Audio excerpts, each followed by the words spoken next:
ಶಿಕ್ಷಣಕ್ಕೆ ಯಾವುದೇ ಭೇದ ಭಾವ ಇಲ್ಲ. ಯಾವುದೇ ಜಾತಿ, ಜನಾಂಗ, ಮೇಲು ಕೀಳೆಂಬ ತಾರತಮ್ಯವಿಲ್ಲ. ಬಡವರು ಶ್ರೀಮಂತರೆಂಬ ಮಾನದಂಡ ಇಲ್ಲ. ಯಾರು ಬೇಕಾದರೂ ಉತ್ತಮ ಶಿಕ್ಷಣ ಪಡೆದು ಉನ್ನತ ಸ್ಥಾನಕ್ಕೆ ಇರಬಹುದು. ಅದೇ ರೀತಿ ಮೈಸೂರು ನಗರದ ಅಲೆಮಾರಿ ಸಮುದಾಯದ ಯುವತಿಯೊಬ್ಬರು ಕಾನೂನು ಪದವಿ ಮುಗಿಸಿ ವಕೀಲಿ ವೃತ್ತಿ ಆರಂಭಿಸುವ ಮೂಲಕ ಇತರ ಹೆಣ್ಣು ಮಕ್ಕಳಿಗೆ ಮಾದರಿಯಾಗಿದ್ದಾರೆ. ಈ ಕುರಿತು ಒಂದು ವರದಿ. ಮೈಸೂರಿನ ಏಕಲವ್ಯ ನಗರದ ಕೊಳಗೇರಿಯ ಶೆಡ್ನಲ್ಲಿ ವಾಸವಿರುವ ಆಟೋ ಚಾಲಕ ವೆಂಕಟೇಶ್ ಹಾಗೂ ಮಂಗಳ ದಂಪತಿ ಪುತ್ರಿ ವಿ ಅರುಣಾ ಅವರು ಕಾನೂನು ಪದವಿ ಮುಗಿಸಿ ವಕೀಲಿ ವೃತ್ತಿಯಲ್ಲಿ ಕಾರ್ಯೋನ್ಮುಖರಾಗಿದ್ದಾರೆ. ಈ ನಿಟ್ಟಿನಲ್ಲಿ ರಾಜ್ಯದಲ್ಲಿಯೇ ಅಲೆಮಾರಿ ಸಮುದಾಯದಲ್ಲಿ ಉನ್ನತ ಶಿಕ್ಷಣ ಪಡೆದ ಮೊದಲ ಯುವತಿ ಎಂಬ ಖ್ಯಾತಿಗೆ ಪಾತ್ರರಾಗಿದ್ದಾರೆ.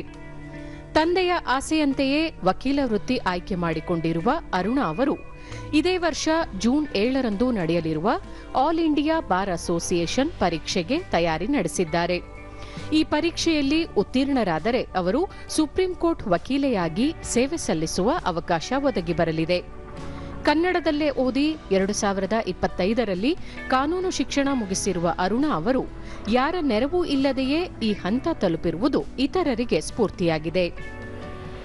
ದೂರದರ್ಶನದೊಂದಿಗೆ ಅರುಣಾ ತಾಯಿ ಮಂಗಳ ಬೀದಿ ದೀಪ ಹಾಗೂ ಸೀಮೆಎಣ್ಣೆ ದೀಪದ ಬೆಳಕಿನಲ್ಲಿ ತಮ್ಮ ಮಗಳು ಓದಿ ಉನ್ನತ ಶಿಕ್ಷಣ ಪಡೆದಿದ್ದಾಳೆ. ಅಲ್ಲದೆ ಕಾನೂನು ಪದವೀಧರೆಯಾಗಿರುವುದು ತುಂಬಾ ಖುಷಿಯಾಗುತ್ತದೆ ಎಂದರು. ಚೆನ್ನಾಗಿ ಓದಬೇಕು ಅಂತ ನಮ್ಮ ಆಸೆ, ಆದರೆ ಇನ್ನು ಜರ್ಜ್ ಮಾಡಬೇಕು ಅಂತ ಆಸೆ ಕನಸು ಎಲ್ಲ ಐತೆ. ಇನ್ನು ಹಂಗೆ ಓದಿಸ್ಬೇಕು, ಇನ್ನು ಓದಿಸ್ತೀವಿ. ಎಷ್ಟೇ ಕಷ್ಟ ಬಂದರೂ ನಾವು ಓದಿಸ್ತೀವಿ. ಸೀಮೆಣ್ಣೆ ದೀಪ ಇಟ್ಕೊಂಡು ಓದಿಸಿದೀವಿ. ಕರೆಂಟ್ ಇರಲಿಲ್ಲ ಸರ್ ಅವಾಗ.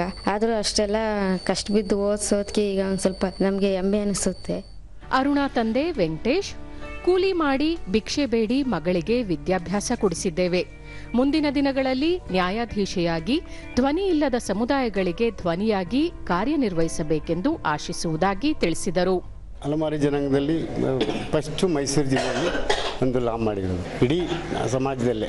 ನನ್ನ ಆಸೆ ಏನು ಅಂದರೆ, ನಾನಿಷ್ಟು ಶ್ರಮಪಟ್ಟಿದ್ದಕ್ಕೆ ನನ್ನ ಮಗಳು ಲಾ ಮಾಡಿದ್ದಕ್ಕೆ ಜಡ್ಜ್ ಆಗಬೇಕು ಅಂತ ನನ್ನ ಆಸೆ. ನಮ್ಮ ಸಮಾಜದಲ್ಲಿ ಒಂದು ನ್ಯಾಯ ಕೊಡಿಸ್ಬೇಕು, ನೊಂದವರಿಗೆ ಕಣ್ಣೀರೊರೆಸಬೇಕು, ಹಸ್ತವರಿಗೆ ಅನ್ನ ಹಾಕಬೇಕು. ಲಾ ಗೈಡ್ ಸಂಸ್ಥೆಯ ಸಂಸ್ಥಾಪಕ ವೆಂಕಟೇಶ್ ಮೈಸೂರು ಜಿಲ್ಲೆಯಲ್ಲೇ ಪ್ರಥಮವಾಗಿ ಕಾನೂನು ಪದವಿ ಪಡೆದಿರುವ ಅರುಣಾ ಅವರಿಗೆ ಎಲ್ಲಾ ರೀತಿಯ ನೆರವು ನೀಡಲು ಸಿದ್ಧ. ಅವರು ನ್ಯಾಯಾಧೀಶಿಯಾಗಿ ವಿದ್ಯಾಭ್ಯಾಸ ಮುಂದುವರೆಸಿದರೆ ಪ್ರತಿ ತಿಂಗಳು ಅವರಿಗೆ 3,000 ಮಾಸಾಶನ ನೀಡುವುದಾಗಿ ಭರವಸೆ ನೀಡಿದರು. ಅವರು ಕಾನೂನು ಪದವಿ ಪಡೆದಿರೋ ಜೊತೆಗೆ ನ್ಯಾಯಾಧೀಶರಾಗಬೇಕು ಅಂತ ಇಚ್ಛೆ ಪಟ್ಟಿದ್ದಾರೆ. ನ್ಯಾಯಾಧೀಶರಾಗಬೇಕಾದ್ರೆ ಕಠಿಣ ಪರಿಶ್ರಮ ಅವಶ್ಯಕತೆ ಇದೆ, ಮತ್ತೆ ಡೈಲಿ ಅಪ್ಡೇಟ್ ಆಗ್ಬೇಕಾಗ್ತದೆ ಕಾನೂನು ಸಂಬಂಧಿಸಪಟ್ಟಂತೆ. ಅದ್ರ ಜೊತೆಗೆ ಲಾಗೈಡ್ ಸಂಸ್ಥೆ ವತಿಯಿಂದ 1 ವರ್ಷದವರೆಗೆ 3,000 ರೂಪಾಯಿ ಪ್ರತಿ ತಿಂಗಳು ಈ ಪುಸ್ತಕ ಪಠ್ಯೇತರ ಚಟುವಟಿಕೆ ಅನುಕೂಲ ಆಗಲಿ ಅಂತ ನಾನು ಸಂಸ್ಥೆ ವತಿಯಿಂದ ಸಹಾಯ ಮಾಡ್ತೇನೆ. ಕಾನೂನು ಪದವೀಧರೆ ಅರುಣಾ ಬಹಳ ಕಷ್ಟದ ಪರಿಸ್ಥಿತಿಯಲ್ಲೂ ತಮ್ಮ ಪೋಷಕರು ಶಿಕ್ಷಣ ಕೊಡಿಸಿದ್ದಾರೆ. ಈಗ ಕಾನೂನು ಪದವಿ ಮುಗಿಸಿ ವಕೀಲಿ ವೃತ್ತಿ ಆರಂಭಿಸಿದ್ದೇನೆ. ಮುಂದಿನ ದಿನಗಳಲ್ಲಿ ನ್ಯಾಯಾಧೀಶೆಯಾಗುವ ಗುರಿ ಇದೆ. ಈ ನಿಟ್ಟಿನಲ್ಲಿ ಶ್ರಮಪಟ್ಟು ವ್ಯಾಸಂಗ ಮಾಡುವುದಾಗಿ ತಿಳಿಸಿದರು. ಯಾವುದೇ ರೀತಿ ಸಪೋರ್ಟ್ ಇಲ್ಲ, ಯಾವುದೇ ರೀತಿ ಯಾರು ಕೂಡ ಅದನ್ನ ಮೇಲೆ ತರಕ್ಕೆ ಯಾರು ಪ್ರಯತ್ನನೇ ಮಾಡ್ತಾ ಇಲ್ಲ. ಅಂತ ವಾಯ್ಸ್ಲೆಸ್ ಪೀಪಲ್ ಜನ ಇವರು.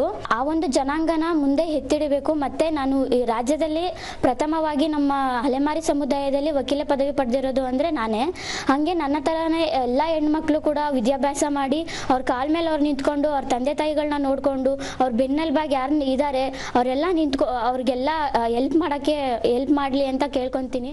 ಒಟ್ಟಾರೆಯಾಗಿ ಹಲವಾರು ವರ್ಷಗಳಿಂದ ಕೂಲಿ ಹಾಗೂ ಭಿಕ್ಷೆ ಬೇಡುವ ಅಲೆಮಾರಿ ಸಮುದಾಯದ ಮಕ್ಕಳು ವಿದ್ಯಾಭ್ಯಾಸ ಮಾಡಿ ಉನ್ನತ ಸ್ಥಾನಕ್ಕೇರಬೇಕು. ಈ ನಿಟ್ಟಿನಲ್ಲಿ ಅರುಣಾ ಎಲ್ಲರಿಗೂ ಮಾದರಿಯಾಗಿದ್ದಾರೆ.